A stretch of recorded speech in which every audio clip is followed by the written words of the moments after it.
श्री गणेशाय नमः। ओम नमो भगवते वासुदेवाय। माघ मास महात्म श्रृंखला में 28वां अध्याय।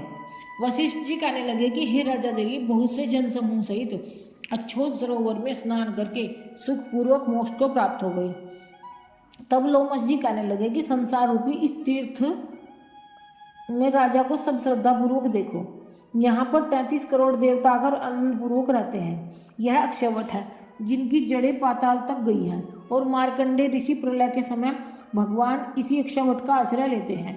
यही शिवजी की प्रिय भगवती भागीरथी है, जिसकी सिद्ध लोग सेवा करते हैं। यह गंगा स्वर्ग के हेतु पताका है।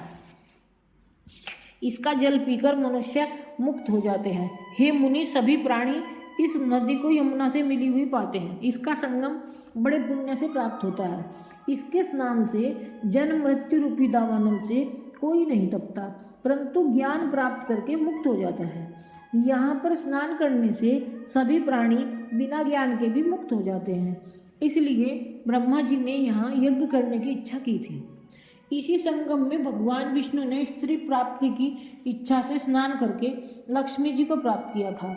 यहाँ पर त्रिशूलधारी शिवजी ने त्रिपुर दैत्य को मारा था, और प्राचीन काल में उर्वशी स्वर्ग से गिरी थी, तथा स्वर्ग पाने की इच्छा से यहाँ पर ही उसके स्नान करने से नहुष कुल ने के राजा ययाति ने वंशधर पुत्र को प्राप्त किया।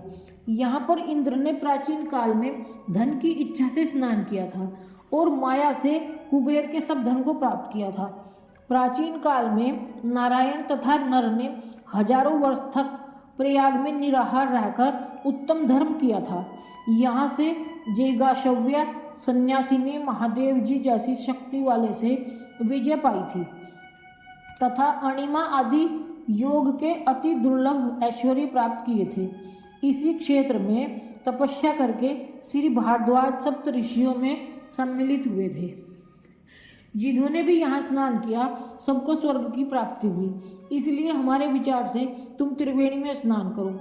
इस स्नान से पहले किए हुए तुम्हारे सब पाप नष्ट हो जाएंगे और संपूर्ण वैभवों को प्राप्त हो जाओगे। ऋषि के इस प्रकार के सत्य वचन सुनकर सब ही त्रिवेणी में स्नान करने लग गए, और उसी स्नान करने से सबकी पिशाचता नष्ट हो गई। शाप से विमुक्त होकर उन्होंने अपना शरीर धारण कर लिया। वेद निधि ने अपनी संतान को देखकर प्रसन्नचित्त होकर लोमस जी को संतुष्ट किया और कहा कि आपके अनुग्रह से ही श्राप से विमुक्त हुए। अब आप इन बालकों के योग्य धर्म को कहिए। लोमस जी ने कहा कि इस युवा कुमार ने वेदों का अध्ययन समाप्त कर लिया है, इसलिए इन कन्याओं के प्रीतिपूर्वक कर कमलों को ग्रहण करें।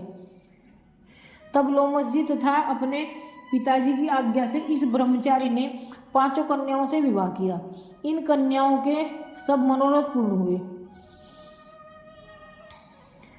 जिसके घर में लिखा हुआ यह मात्य में पूजा जाता है, वहाँ नारायण ही पूजे जाते हैं।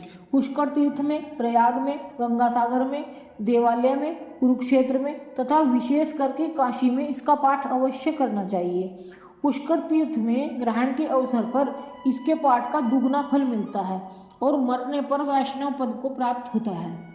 इस प्रकार 28वां अध्याय समाप्त। जय श्री कृष्ण। ओम नमो भगवते वासुदेवाय। जय श्री कृष्ण।